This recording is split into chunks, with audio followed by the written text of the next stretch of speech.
I think like overall, if we look at the whole hiring landscape, I don't know if it's been better or not, but I think we're going to get there. I think AI could bring us to next level, but it's like, do we use it for good or evil? Welcome to the Human Capitalist Podcast. I am your host, Trent Cotton. In this podcast, we will answer one big question. Is your HR organization future-proof? My guests are at the top of their field, and they'll be answering all of the questions that keep you up at night, including the future of work, how AI is going to impact our workforce, human capital, and of course, AI in HR. So whether you are an HR professional or a business leader, you're going to want to follow along and take a lot of notes. So with that, let's get into this episode and transform you into a human capitalist. All right, welcome back to the Human Capitalist Podcast. I've got one of my other friends on, Mr. Serge. He and I, you've probably seen us recently because we just did one, 2-3 weeks ago? It wasn't long ago. Yeah, 3 weeks ago. 3 weeks, yeah. And this year, toward the end of the year, we were just talking in the green room that the 3 weeks feels like 3 years this year. So, so welcome to the podcast. And why don't you go ahead and introduce yourself? Because I don't want to do it any kind of injustice.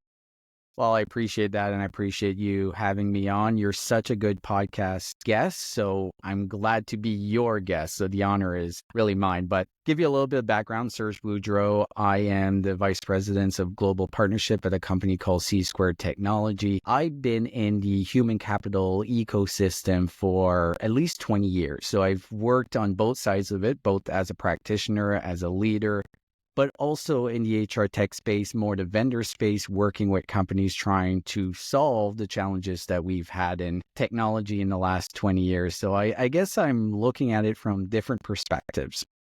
Yeah. So what, if you were a superhero, what would be your superpower? I have many superpowers, and if you ask my kids, I am the best at carrying them like potato sacks. I guess that's their whole thing. But I think if I look at my career and what I've done is the ability to adapt, to different situations, environments. And as the world changes, I think I've been really adaptable and really excited about innovations and changes that are coming to our industry and that have happened to our industry. It's funny. I don't remember who said this quote, so I'm going to yank it and say that I said it, that going forward, adaptability will be the new currency. And I thought, that there's a lot of truth to that. And listening to you just now, it just, to me, it's becoming more and more evident. And it's so much more fun to be adaptable. There's only so much fight you can have. Just go with the flow, learn and evolve. I think it creates opportunity, right? I think totally. If you can adapt, it gives you the ability to dabble in different things and try to figure out what you're really good at, but also what you like. And I don't know if I've figured that out yet, but I will in my journey eventually. Yeah. And I was facilitating change management training, and I was telling the audience, I said, I know it seems like I love change, which I do. Yeah. As long as I'm driving. Okay. What I don't like is when someone else is enforcing a change on me and I haven't had time to kind of get ready and pull that adaptability out. So it was kind of funny because, a couple of them just kind of look, because I'm one that, the reason I've got a desk that's on wheels and I've got one of those stand up, sit down desk, and because I'll pick it up and move it around because I need change. Monotony. Yeah, monotony terrifies me. So do you think that hurts you though, as far as, sometimes? Because a lot of times, like, you're dictated change. That's what being an employee is, right? It is good because it helps you survive. But I think sometimes whenever there's not a lot of change and you start getting nervous, it's almost like you're waiting for that next shoe to drop, and it creates at least for me sometimes, it creates some unneeded anxiety. It does for me too. Yeah. That's fair. So, I'll get up at night sometimes and start thinking about things and like play it out in my head, and I will be so wound up by the time I get up for the day. It's like, I'm like, why am I so anxious? I'm worried about something that hasn't even happened yet. So yes, it is. I think it's something that everybody, especially now, with all of the change. If we look at what has changed since 2020 to 2024, there's been a lot, but even this last year, there's been so much change. So if you are, because you've got a different view of kind of the human capital space, like you said in your background. What do you see that's changing in human capital over the next 1, 5, however many years and beyond? What are some of the things you're seeing? Well, I think it's going to evolve. And if we look at the next year, it's going to be both a period of stability in some ways, and the other part maybe a little bit crazy. And when I say about stability, I think we're kind of in the phase, like you remember the internet boom and bust, right? Like in the Dude, late 90s, we started seeing the internet becoming a big factors in our daily lives. And we saw tons of companies come out. We saw from everything from AOL to Yahoo, like the list goes on. but We we're also, dating ourselves, Serge. Let's I not know, name names, but but we're dating ourselves. it's an important time because It the is. internet revolution was critical to what we're seeing today. We also saw the players building the infrastructure for all of this, right? Mm-hmm.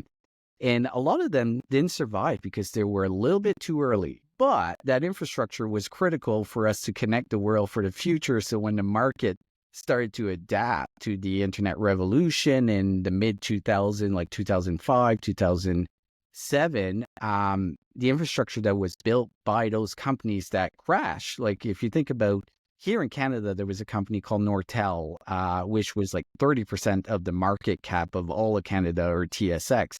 And they did a tremendous job in building the infrastructure, but they crashed before they could really see the value of what they had built. And then we saw, like, I think we can all name them, like pets.com, all of these like losers that really weren't great ideas. They failed. I think we're exactly almost in that phase right now when it comes to AI. I think we have a lot of companies that are building the infrastructure, a lot of companies thinking, hey, I have the greatest solution in the world, and it's kind of vaporware. I think we're seeing a fair amount of vaporware out there. I think this year, going into the next year, I think we're going to start seeing the losers. They're going to start appearing. I think the noise is going to dissipate a little bit. I think companies are taking a step back and trying to figure out, okay, what does AI and all these changes that have been brought forward by AI primarily, but some have been just culturally as well. Like, what does this mean for the world of work? And HR CEOs are going to take a step back. Okay, let's focus on what we can build, how we can go to the market, how can we leverage what we have. A lot of companies are just going to dissipate in the noise. So I think it's going to be a critical year, but I think the other factor is a little bit of what the geopolitics, like what's going to happen. We've seen a period of globalization for as long as we know, right? Like in the last 20 Yeah. years, the internet has brought that. But I think there's a little bit of pushback for a lot of countries. And one, primarily with a new leader coming in, I think we're going to see them maybe take a step back and take care of them first. So I'm talking about the US, if it's not evident. And what is going to be the impact to the rest of the economy, of the world, how we do business together. So we might see a little bit of drawback on the globalization and the globalization of the workforce as well, but I don't think it's going to be long term. So companies are going to take all of this and be like, okay, what's our plan? How do we get to it? How do we evolve with the different skill sets that we're going to need? And what are those skill sets for the next 5 years? And that's going to start building in 5 years. I'm like, 5 years is so hard to predict, Trent, because I think we're going to see like AI is going to become a major part, and it's going to be kind of just woven into what we do in work. I bounce this in my head all the time. I'm trying to figure out, is AI really built? And I don't want to double down too much in AI, but I think this is It's critical fine. No, I love this. to what we're talking is AI really built to make employees more efficient? And I think we've been telling ourselves that story that, yeah, that's what's happening. We're going to be more efficient. I have the sneaking suspicion that AI companies are not building tools, AI tools, or any tools to make employees more efficient. I think they're building a lot to actually replace workers. And if I think of companies, I think they're thinking exactly the same. How can we leverage these tools to replace employees? That's not all negative. I don't think it's negative, because I think like any type of revolution that we've seen over since the 1920s and the Industrial Revolution, or even probably before, now I'm really dating myself.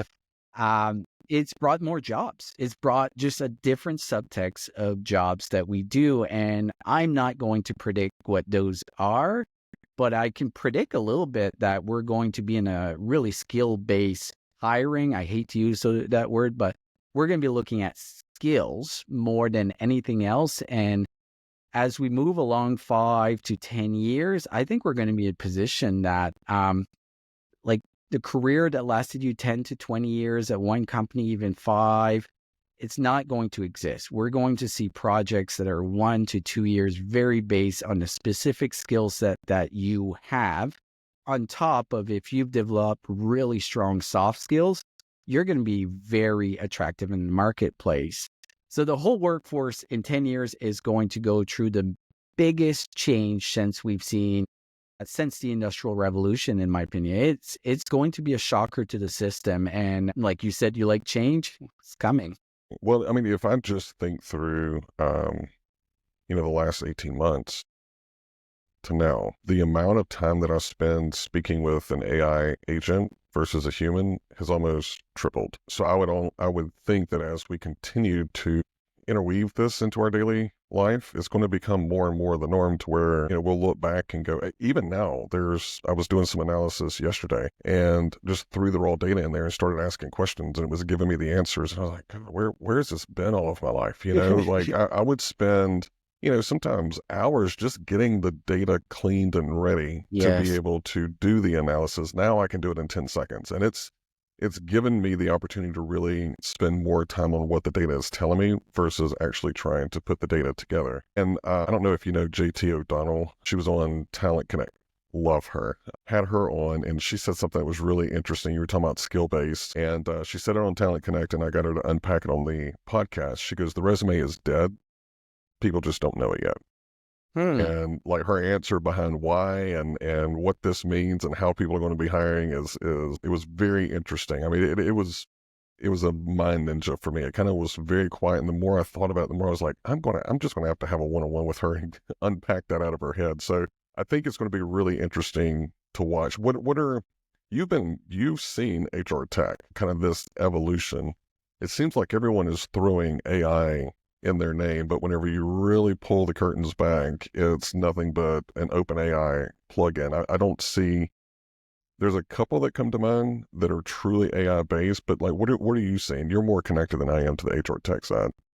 Yeah, I think I'm seeing exactly the same thing. I think this is when I talk about vaporware, I think there's so much vaporware, as similar to the internet revolution, these sites were just garbage, right? But it was too early for anyone to recognize that it was pure garbage. I think it's going to take a couple of years really to filter out those types of companies. But like the next year is going to be very interesting, because one of the biggest things that I'm looking at is, what are the regulatory challenges that are going to come with AI in our space? Because if you think about it, in marketing, not a big deal. So AI screws up and the wrong person clicks your ad, like no one's affected. But I think we're extremely vulnerable in our space, because we're talking about people's lives, like the decision to hire someone based on an AI tool. And I know it's not making the final decision, but it's getting close.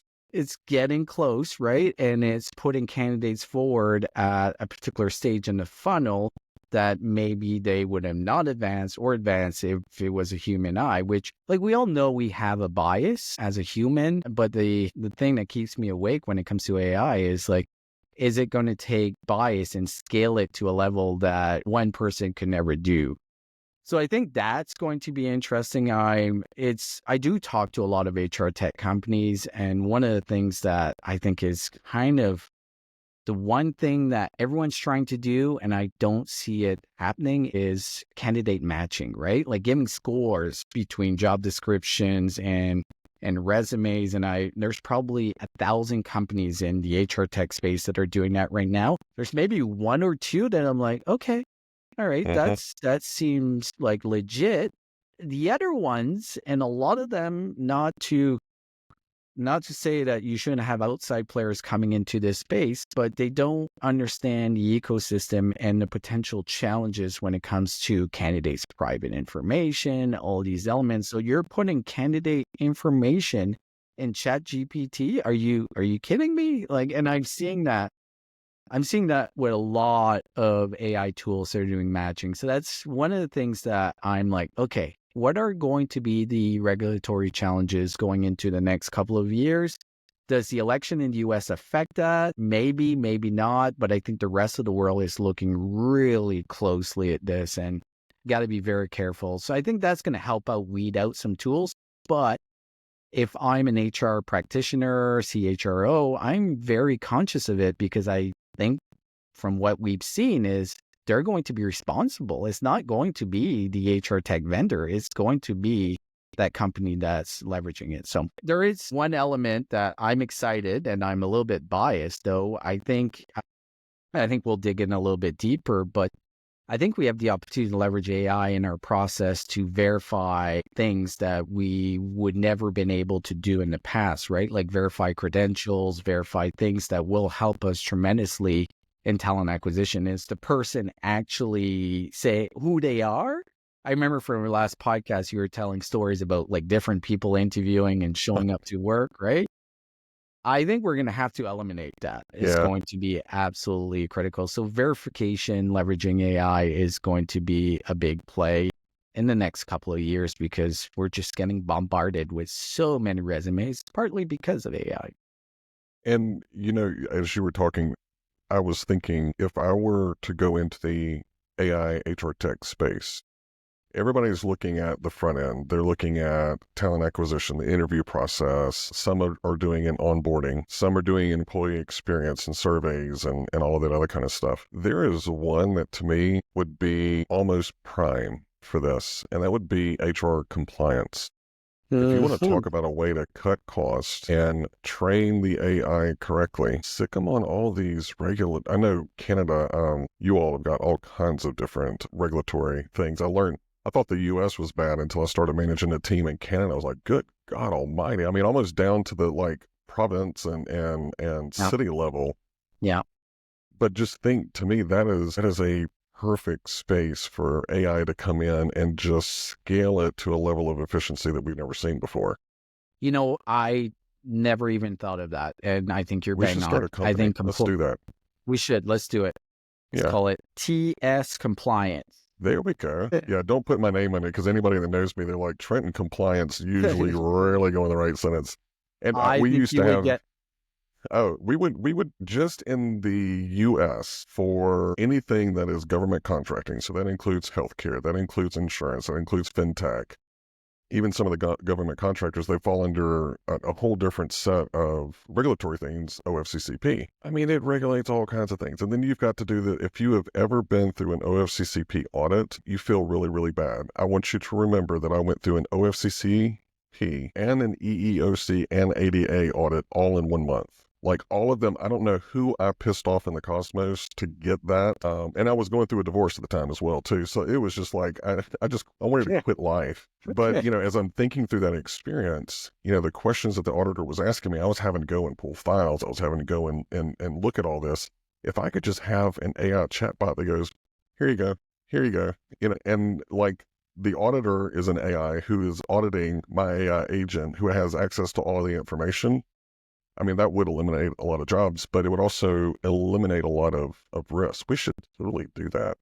I think it would eliminate a lot of jobs, but a lot of jobs that people don't want to do anyways. I don't think anyone that's been in your situation left that situation being like, oh, can't wait to do that again. Oh, right? Yeah. Yeah. And then whenever I went and worked for another bank, we had a compliance officer in HR, and she and I worked together before, and she said, you don't know anything about compliance. You just ignore everything I say. I said, on the contrary, I listen to everything you say. I know the knife's edge of what I can and what I can't do. Yeah. So she goes, and that's why I don't sleep at night. Well, let's talk about a subject I know that I'm just going to drop the bomb and then walk away and let you go after it. We've been talking a lot about AI, that it does solve problems, but I think in some cases it has created a lot. So why don't you tell everybody how you really feel about this little thing called Easy Apply? Easy Apply. I'll just mute I'll mute my mic and you just go at it.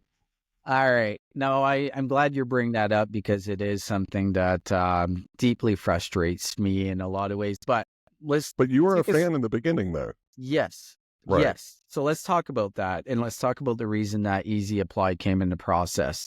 I think when we look at the different talent marketplaces that we've seen in the last 10 years, we've been through an employee focused market where it was really the employee had the top hand, right?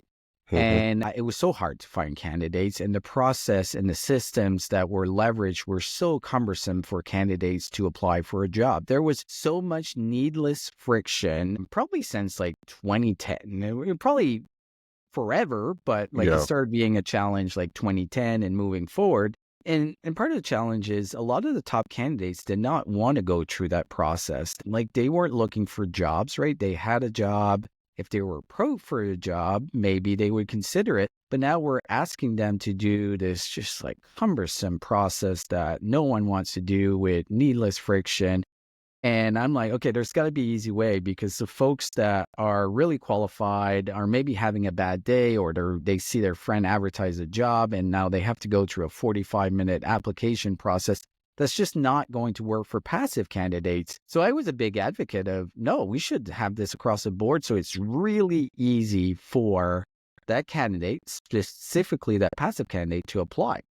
And it's worked. It's worked better Mhm. than we ever imagined. But what happened with it as well is now everyone had access to it. So instead of applying to 3 jobs in a day, I can apply to 40 if I want to. It's Yep. literally one click. And that has brought so many challenges that we're seeing right now, especially as the employer has gained the top hand when it comes to the marketplace, right? There Hmm. is a lot of people applying for jobs, and I think we're in a weird time, right? Because we're seeing unemployment rates fairly low if you look at the context of overall, especially in the US. In Canada, it's a little bit higher, but we're seeing high in demand jobs. Like I like to call them, I guess, the stand-up jobs. So Hmm. skilled trades, everything like hospitality, retail, they're having a really hard time finding people, restaurants. And then the sit-down jobs, the knowledge workers like software devs, I think is a perfect example.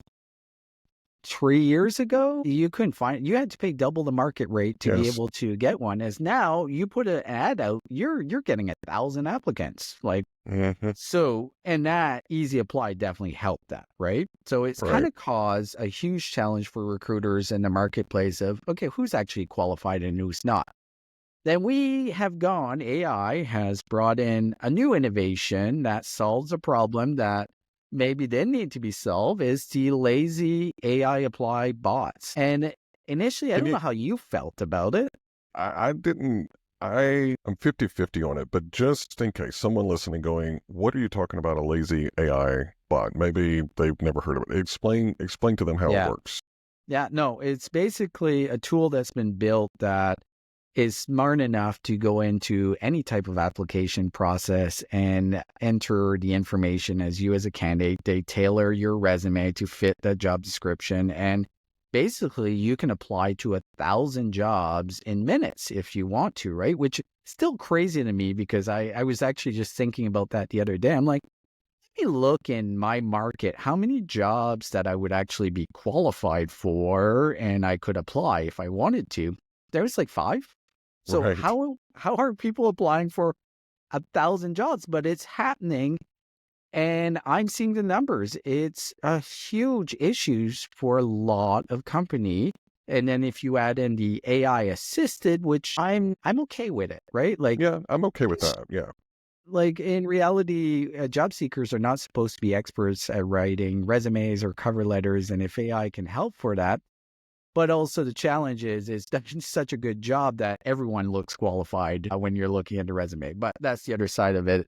But the lazy apply bots are either going to crash and not be a thing in a couple of years, or it's going to be an even bigger challenge that we're going to see. So net, easy apply was brilliant in the time, but we have evolved. The marketplace has changed. And now it's like, how do we put a healthy amount of friction in the process? I'm not saying let's go back to the days of enter all your information, like enter your resume, then Please enter all the don't. same information. And you have to answer 40 questions and do a 2-hour assessments before you ever talk to anyone. Let's not go back to that. But I think we can put a little bit of healthy friction that avoids those lazy apply bots, have people more thoughtful in their application process without like burdening them with just like unneeded friction. Well, and I think you and I talked about this on your podcast, the irony of everyone using something like a ChatGPT or another AI agent to help them with their resume. They are trying to stand out by using AI, but AI is using the same information for everyone that's helping to build. So you're trying to stand out by using something that millions of other people are using, and it's giving them the same result. Maybe, the experience is going to be a little bit different but to me, that's kind of ironic. And now, anytime I see, because you and I know, like a lot of the people, the influencers that post, there are some that I know are very authentic in what they write. What you see is from them. Maybe they used AI to pull in some statistics, but the meat of it is them. Then there are others that I read it and I go, I have met you. There is no way in the world that you know the proper use of a semicolon. There's no way. There is absolutely no way. So it just reeks of AI. So I think part of me is concerned about the decline in creativity for all intents and purposes. All right. So we start looking at AI and everyone's going in to get it to write stories for them, to write articles, to do all of this. Well, it's built off and it's learning off of all the information that's been created up until a certain point. What happens when we stop filling that creation bucket? What happens then? And that's where I caution people. Use it as an agent to help, but still drive. I mean, we don't like self-driving cars. Not yet. Why would you let them self-drive your resume? Okay, well, let's talk about that because I think you bring up a really good point. And I think we're seeing that in every aspect of business, right? Like we're seeing it in sales messaging, we're seeing it in marketing messages, we're seeing it in resumes. And I think this is like the real usage of AI in its current form, in my opinion, is it like you do use it to enhance what you would do, right? Like I'll use AI I'll jot down all my IDs, right? Like this is what I want to accomplish. Here are the things that I think we should do. And here's the end goal. Like help me structure this so it makes sense. Yes. I think that's extremely helpful. But I think there's going to be a lot of pushback on exactly what you said. I think we've become numb to it. So we're all getting emails. We're all getting like email marketing and we never open it anymore, right? The ones that do stand out, and I had this dealing with a CEO in my industry that I was able to get a meeting and talk to him, is like, my message was highly personalized, not leverage AI with all my flaws. I'm a horrible writer, right? Like just so bad, like translating French to English. But you know what? He saw it as authentic and he saw, okay, yeah, I'll meet with this guy because it's not what I've seen with every sales messages that I'm seeing out there. So I think there's going to be the ones that are heavily personalizing and are humans and are authentic are going to stand out in the world of sales, marketing, brand, and in our space in talent acquisition and human capital in general. So I agree. I think like we can't lose that. It makes me nervous, right? Like, because, like we're doing a podcast. And I'm starting to doubt, like, are we going to see a world? Because I've seen these tools that they're taking my voice and they're completely building the podcast with my voice. Like, it's not even a real podcast. Those tools are there. And I'm like, okay, where's the limit here? Like, we're still humans. Like, I am not ready for the robot age. So I am nervous about the creativity gap that we're going to see. And it's funny you talk about the AI voice. We're using Riverside to record this. It actually has something in there that is called your AI voice. And so I can type in a paragraph and it analyzes my portion of all the videos it has stored. And I've tested it with a couple of different things, sent it to someone like my daughter or, let my husband listen to it. And they're like they really had to kind of pause and go, is that AI or is that not? And I know I find myself a lot more cynical about things that I see because I'm going, is this AI or not? Like I'm looking to see, the 5 fingers on that hand. All right, they No, only have screwed up two eye. arms. Right, Yeah. this looks real. Because what was it, the one with the Pope wearing Balenciaga? Yeah. I mean, everybody was losing their mind, and I'm going, why would he do something like that? And then come to find it, it's AI. So I do think that there's going to be a natural level of cynicism. But Can I tell you a little secret on there? So I did a podcast for 4 years, and I used Descript to edit. And okay, Descript has that tool that I speak, like this was years ago. This was probably 2, 3 years ago where I spoke like a text that took me like an hour. So anytime I screwed up on the podcast, like with an intro or something like that, I would just delete it and type it in and no one would ever know, right? I think in that sense, I think that's okay. I think that works, right? Like, because it Yeah, was either the sound quality went down, there was so many things but it was maybe one line out of the whole podcast that I would do that and was extremely helpful. well, that would help me because I have a stutter, which always comes out at the worst times. So somebody was listening to one of the videos, and they actually, I love when people are honest and they comment back to me. They sent me something on LinkedIn. They're like, "Hey, you messed up those 3 words." I said, "I know. I have what's called a disability." So Yeah.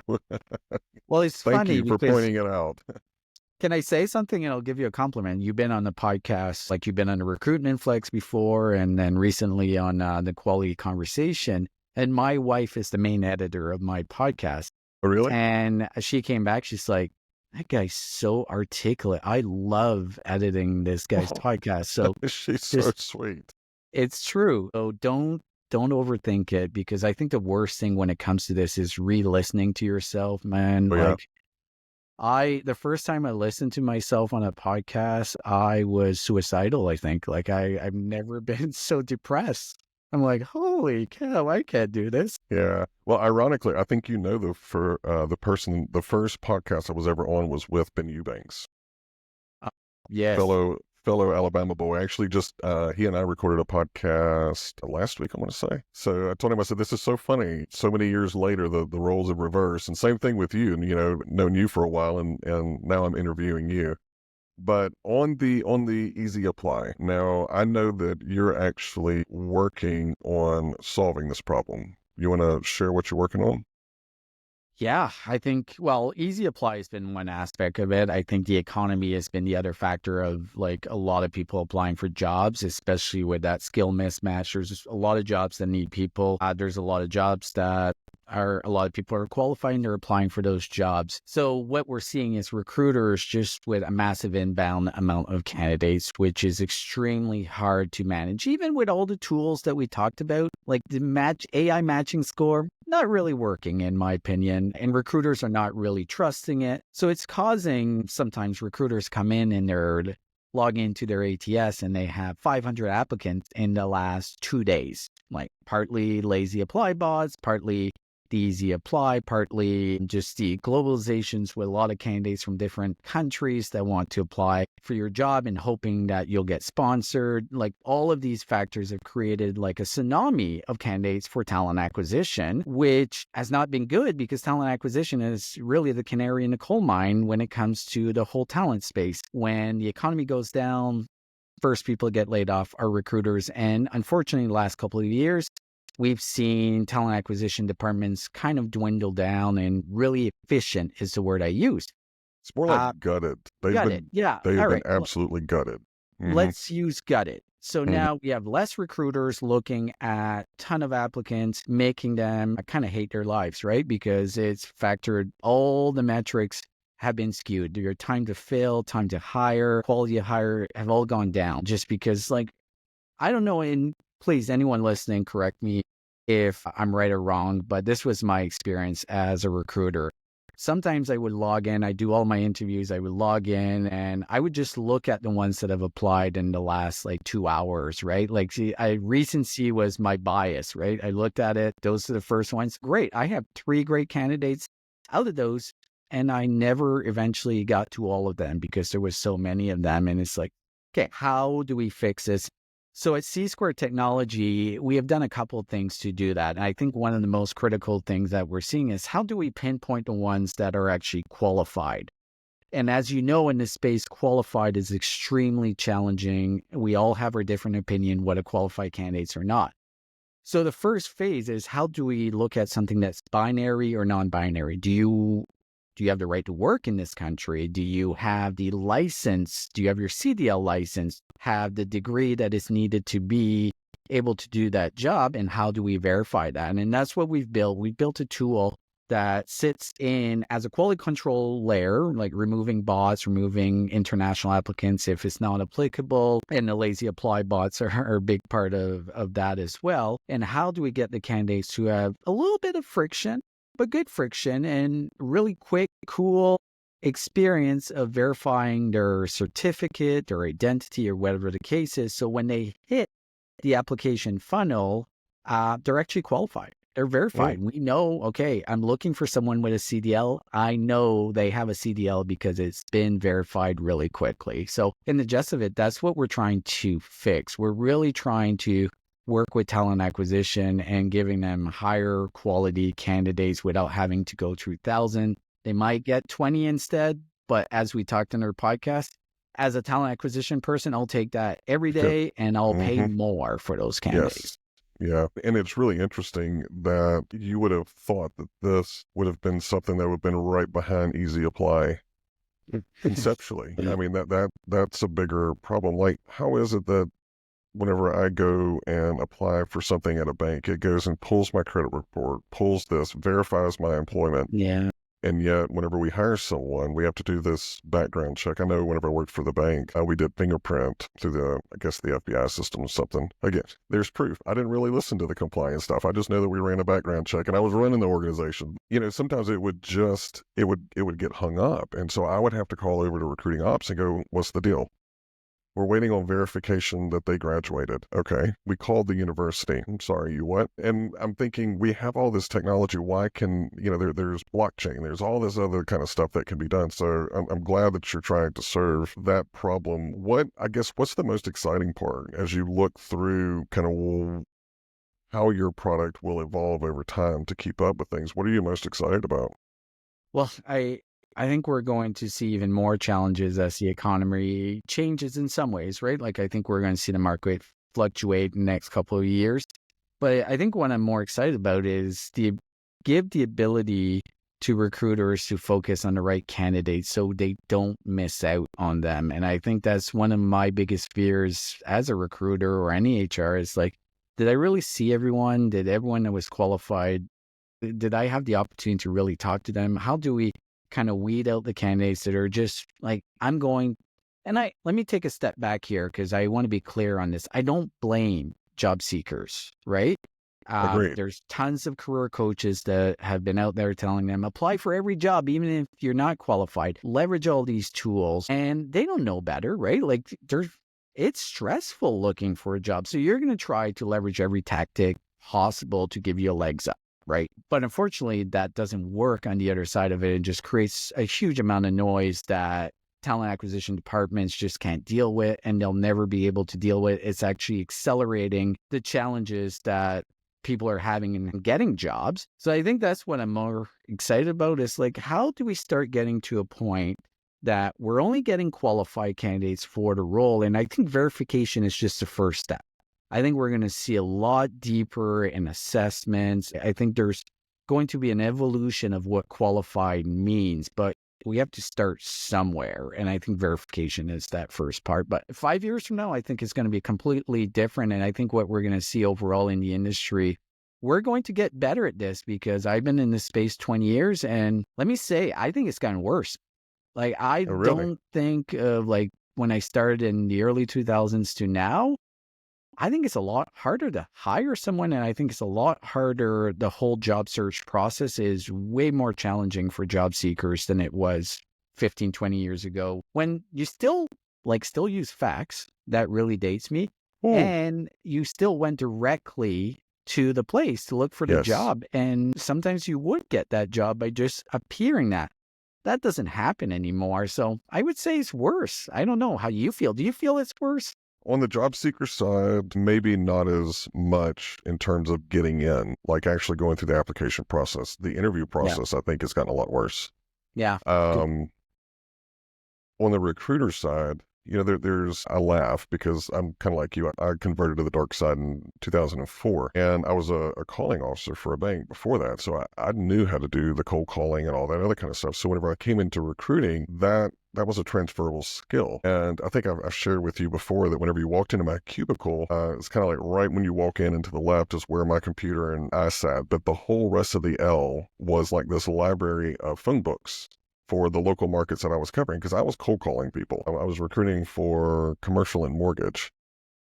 And it wasn't, to me, it was easier because I could at least get them on the phone and get a quick yes or no, versus now I send an email and then I send another email, or I start a sequence and I know that it's going to be the third email, which is sent out 4 days from now before I get any kind of a response. There was a lot more. In my opinion, it was tougher because sometimes you got screamed at, no, lose my number. But at least you got immediate gratification. You knew what was up, Now, I agree. I love that phase of it, right? And maybe it's kind of like please don't judge me on this, but I kind of look at it like dating. The options to get the right candidates were less, right? Like you would go through a phone book, you had less people just coming towards you. You had less options. And I think less options sometimes is not a bad thing. You were highly focused on the best possible candidate and how you got to them.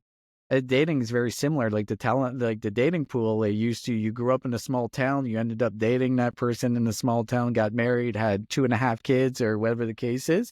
As now you can literally shop for partners, right? And it's kind of the same for jobs. You can shop for jobs for hours, and I don't know if that's good. I don't think it is. Yeah, I've got mixed feelings about that. We could talk about the whole dating thing. There's a new term that I learned from TikTok the other day from a psychiatrist, ambivert. It's someone that I'll have to find the definition. But anyway, dating for me was always hard because I'm not an extrovert in my personal life. I'm very much an introvert. Unless I know people, then I'll become an extrovert. So I do think that technology has helped those people who may not have sold themselves as easily. They've been able to kind of come into the limelight a little bit. So I like that aspect of it. The other part is, I've got a friend who's got a learning disability. He leverages AI to be able to communicate better because how he processes information is completely different. And he has written a GPT, uploaded all of this knowledge base about his particular disability, and he's given it the directions. I want you to take what I put in, and I need you to understand from the knowledge base, this is my disability, and then answer my questions based off of that. So I was like, whoa. Like, the concern about bias and underrepresented groups, to me, that just kind of shine a whole different light of going, well, I wonder how we could leverage this to increase diversity, to increase inclusion and all of this. Maybe we don't need a program. Maybe we need the right AI agent to come alongside some of our underrepresented groups. That kind of stuff I'm really excited about. I agree, and I don't want to sound like I'm anti-technology, anti-AI. Well, I know you're not. I think one of the aspects is there's so much benefit. Like we wouldn't be on this bandwagon of AI as a population if it couldn't bring real benefits to everything that we do. So that's a perfect use case. You just nailed it, right? I think overall, if we look at the whole hiring landscape, I don't know if it's been better or not, but I think we're going to get there. I think AI could bring us to next level, but it's like, do we use it for good or evil? How many sci-fi movies start out with that question and involves robots? Let's pretend you've got a new role. You are the CHRO, and you are responsible for getting the workforce ready for whatever's to come. What would be some of the first things that you would try to tackle as an organization? So like a human capital organization, and how would you level up your direct reports? Yes. And first of all, I don't think I'd ever want to be a CHRO, but not that there's anything wrong. I understand. Right, it's just not your calling. It is a vocation for sure. It is a vocation. And your answer might surprise you, because if I was a CHRO coming into an organization, the biggest thing that I would focus on, and pretty much like 80% of my focus would be on learning and development. I think this is going to be the department of HR. So if there's any HR practitioners that are listening or watching and like, okay, what part of HR should I really focus on? Learning and development. Because as we talked about earlier, I think the skill sets that are going to be needed within organizations are going to change dramatically.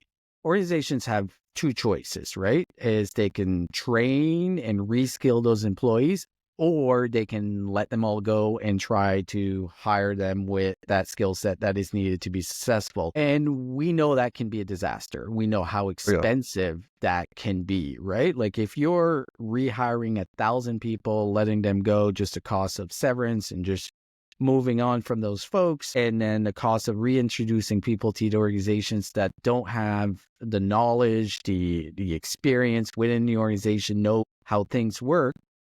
Talk about a major challenge. And we're seeing that. Like we're seeing that already. And here in Canada, there's a bunch of major banks that have taken the approach, hey, we're just going to lay them off and rehire people with the skill set that we need. That's not sustainable long term, in my opinion. So as a CHRO, I'm coming in, I'm like, okay, let's take a couple of things, right? Like, where are we? What skill sets do we have within the organization? And that's really hard to define in large organizations. But I think there's so many tools involving AI tools that have been built that can help really determine the skill sets that are primary in your organizations. And then you kind of cross-reference with what are the skill set that we think we're going to need or is already evident that we need in the near future, and look at creating a whole organization around learning and development and reskilling. And I'm not talking about the courses that we have now with most learning and development, where it's like, watch a 10-minute video on Yes. how you enter this information in this system, or this is how you do not sexually harass an employee. Not saying that's not valuable, right? hmm But I think we're talking about hard skills and investment in the folks that we have is going to be absolutely critical, because it's going to be way cheaper than rehiring, letting go people. So I would create a whole learning and development, if there's not already a whole department, but like, first of all, like hire the right people to lead that organization. And then you have to look at the whole organization and creating that culture. How do you create that Yeah. culture of that reskilling, of learning those new skills? How do you get the executives on board? I think that's going to be extremely important. And you'll like this one. And I'm thinking about this one compared to what learning and development looks like in many organizations. It's very static. So Yes. we've had this course for 4 years and it seems to work. No one's complained about it. People seem to be learning. We don't know. That's not going to work. That's not going to work hmm anymore. You almost have to take kind of an agile approach to it. It's like, how are you iterating really almost on a monthly, quarterly, semi-yearly, yearly basis on all the skill training that you need? And how do you get the right people to be right on time, almost learning the skills that you're going to need for the next projects over and over again? So it's like a continuous iteration of your whole learning and development, almost as we do in marketing and sales in some ways, but it's going to be very agile. If it's not agile, you're going to get left behind. Has to move extremely quickly and almost needs a seat at the table. Like, I know we've been talking about talent acquisition. We want to be seat at the table, HR as well. Learning and development is going to become the new talent acquisition when we look at departments that are kind of, should they be in HR? Should they not be in HR? Should they have their own seat at the table? Learning and development is going to be the department that we're going to talk about in HR for the next 10 years. I agree with you. And I think that I would actually abolish acquisition and then development. I would actually just say this is the talent organization.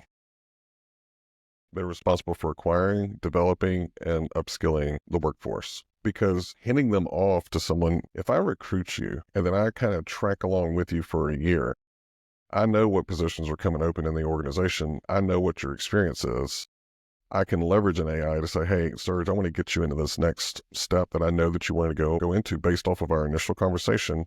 I'm going to get you this AI agent who's going to develop they're going to assess you first, find where your gaps are, and then it's going to help you develop a learning plan. And then once you complete that learning plan, the AI will let me know, and then I'm going to pick up the phone. That's what I'm looking forward to.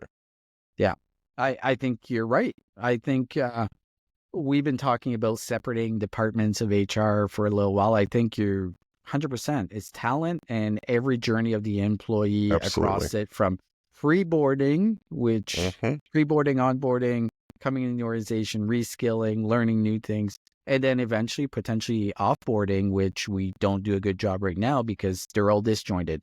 Everything in HR is a little bit disjointed right now. And I think we have to do a better job of like creating that singular experience for our employees that involves every aspect that we see in HR right now. Could not agree with you more. So let's run into our rapid fire. What is a book that changed your perspective on business or HR? Okay, so I love biographies. The two Okay. biographies that have had the biggest impact on me are actually written by Walter Isaacson. So Steve Jobs, Okay. Elon Musk. I don't know. I have affinity to liking billionaires, and not that I'm anywhere close. And Aim obviously, high. exactly. But not saying I agree with both of their stories, right? Like there's Mhm. things that But both it is of fascinating to see what makes them tick.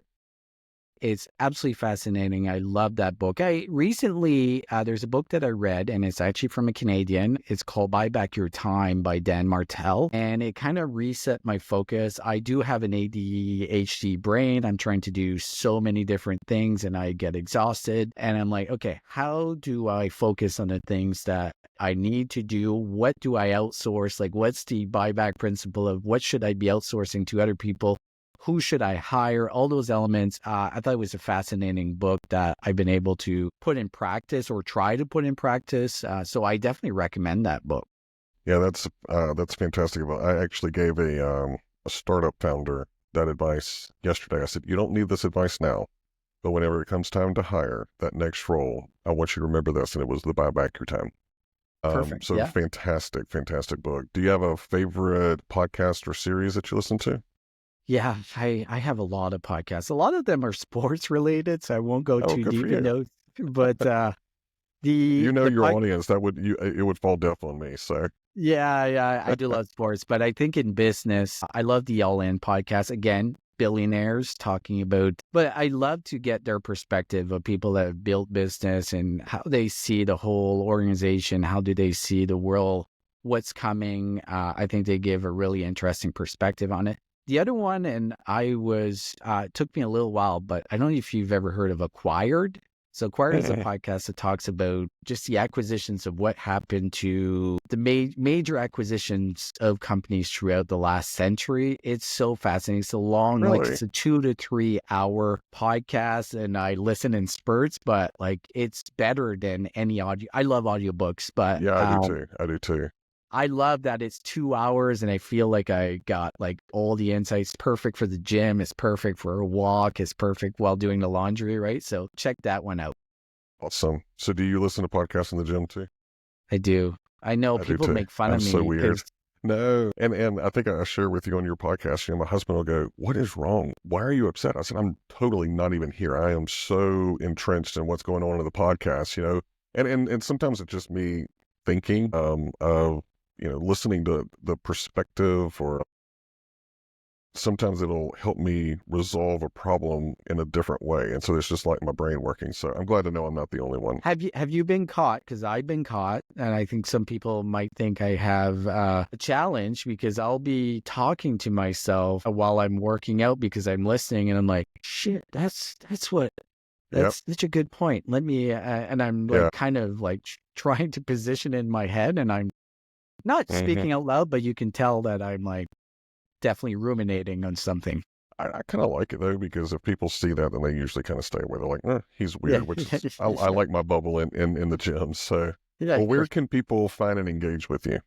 Yeah, I think the best way is on LinkedIn, Serge Boudreau. I can spell it out, but also I'm on the HR Morning Show every Tuesday morning. It's a lot of fun. It's a great show. We have super influencers as the host with Joel Algy, Adam Posner, Danielle. I'm the HR weatherman. I talk about everything HR, some of it controversial, some of it not. Depends what I feel. So check out the HR Morning Show.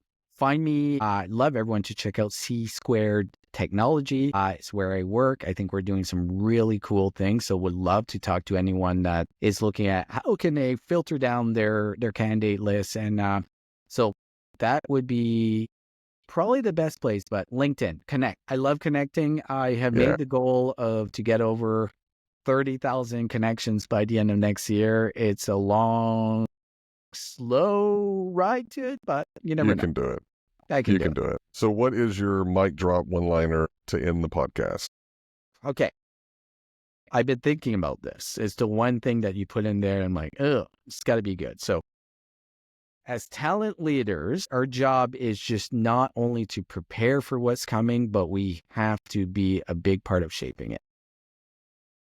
So be prepared and shape. We have to be part of preparing, but we can lead it. There's no reason in Absolutely. talent that we shouldn't be driving the change instead of taking a seat back and letting the rest of the organization dictate where we're going. To your early point, if we want change that we like, we got to be driving it. I love it. Well, Serge, thank you. I knew that the time that we would spend together would just fly by. It always does. I appreciate you coming on. I really appreciate it, Trent. It's always a pleasure. All right. Take care. And that is a wrap on another episode of The Human Capitalist. Thank you so much for choosing to tune in and invest your time with me today. I hope that you walked away with some valuable insights and actionable strategies that you can maximize your greatest asset, and that's you.